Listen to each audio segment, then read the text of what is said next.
Do we want to just pause for a couple moments and then roll straight into the next one? Or? Yeah, we can do that. Hi, this is Brett Ridgway, and I'm here with my good friend Brian Hain. And we're co-authors. Don't worry, we can take it again. Hi, this is Brett Ridgway, and I'm here with my good friend Brian Hain. And we're co-authors of the new book with our good friend Rick Frischman, Mistakes Authors Make. And this is your book marketing minute. Now, one of the things that I see people do all the time with their books, Brian, is frankly, they write their book for the wrong reason. Oh. And I mean, obviously everybody dreams of writing a New York Times bestseller or an Amazon bestseller and making big bucks and getting the big royalty checks and all that. And does that happen? Yeah, but it's pretty rare. And if you're thinking about writing the book, you've got to remember that the primary reason you're... So we'll start over again. We'll start over again. Because I'm not going to try and edit it. Hi, this is Brett Ridgway, and I'm here with my good friend Brian Hain. And we're co-authors of the new book with our good friend Rick Frischman, Mistakes Authors Make. And this is your book marketing minute. Now, one of the things that I see, Brian, people do all the time is they have this great vision, they have a story to tell, they want to write a book, but they think that their book's going to be a New York Times bestseller or an Amazon bestseller, and they're going to get big royalty checks and big advances, and so they have these delusions in many cases. Now, it doesn't happen, sure, but in most cases it's a delusion because they think they're going to make a lot of money off their book. And frankly, if that's the reason you're writing the book, then that's probably the wrong reason to write a book. Now, why is that, Brian? Well, as you mentioned, the likelihood that your book's going to sell enough that you're going to make all your money just off the royalties of that book is fairly unlikely. Is it possible? Sure. And there's a lot of things we're going to be teaching you, if you continue watching our videos or even buy our book, that will help you with that. But in general, you really need to look at what is the purpose of your book. And the purpose of your book is going to be one of a few different things. And ideally, I think you really need to have an idea of which it's going to be, because you can't do everything with one single book. But is it going to help you grow your list or grow your platform so that you have more people? Is it going to establish credibility so that you are now an authority? Maybe you use it in order to get more speaking gigs out there. Is it going to be something to help promote your services or your other products? You know, for instance, like perhaps you're doing a new children's book and you're saying, well, how am I going to make my money? Well, we have clients that we worked with before who use that as an entree into selling their other DVDs, courses, training programs, all these other things to children. And so they may start with a children's book, or they may want to do an entire series of children's books. And that's a great way of looking at it, is don't think of the book as, I'm going to make all my money from this one book. Is it possible? Sure.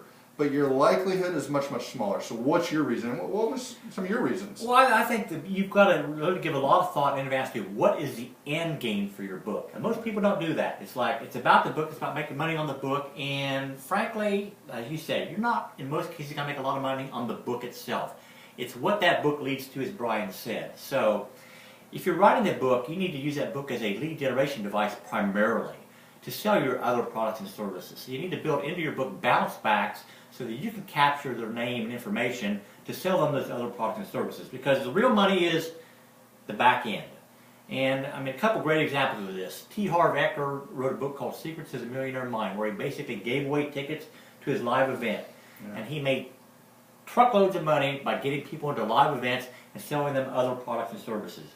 Brendan Burchard gave his book, Secrets of the Millionaire Messenger, away almost.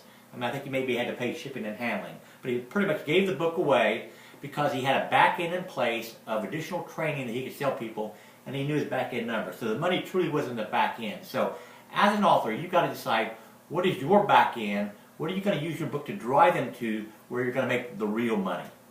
That's a great point. If you want a great example of that, you should actually just go buy our book. And you can do that at mistakesauthors.com. And in there, you'll actually see what our back end is, because it's actually different things to help you learn how to do this very thing, as well as a whole host of other things you should be doing with your book. Now, where else can people follow us, Brian? Yeah, you can join us on social media if you go to facebook.com/mistakesauthors.make, or you're probably watching this YouTube video right now on our YouTube channel. You can certainly subscribe to that, or as I said, come to our website and buy the book. So, thanks. And that website is? mistakesauthors.make.com. And that will do it for this Book Marketing Minute. Everyone, thank you for joining us, and best of success to you. Okay, what's our next topic? Do you truly understand your target market? No. I do, actually. If we get these outtakes later, I'm just... Yeah, I never saved the outtakes. We should do a whole reel of those sometime. Blah, blah, blah, blah, yeah.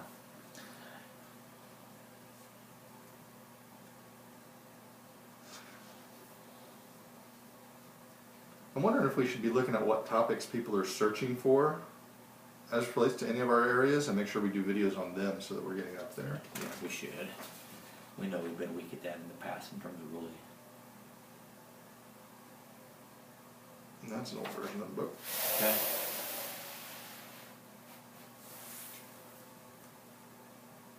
Hi, this is Brett Ridgway, and I'm here with my good friend, Brian Hain. and we are co-authors of the new book, Mistakes Authors Make, with our good friend Rick Frischman. And this is your Book Marketing Minute.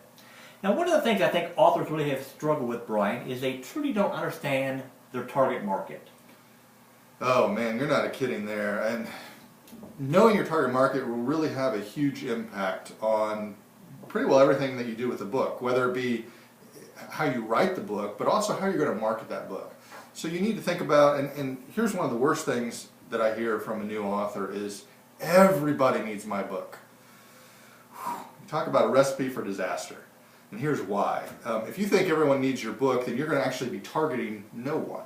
And therefore, the likelihood of somebody being interested in your book is much smaller. Now, are there some books that may appeal to everyone? Potentially. But I think you're going to be much better off if you actually can define what your target market is and actually write to that target market. And here's what I mean by that. What I mean by that is start thinking of who is your target market. And I mean start thinking of an actual person. So you need to visualize what this person or who this person is. And they call this a marketing avatar in the marketing world a lot. Okay, get a little technical. Hey.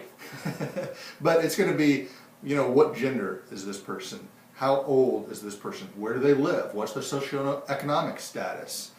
What's their educational background? All these different things, anything and everything that you can think about this person, you need to visualize this person.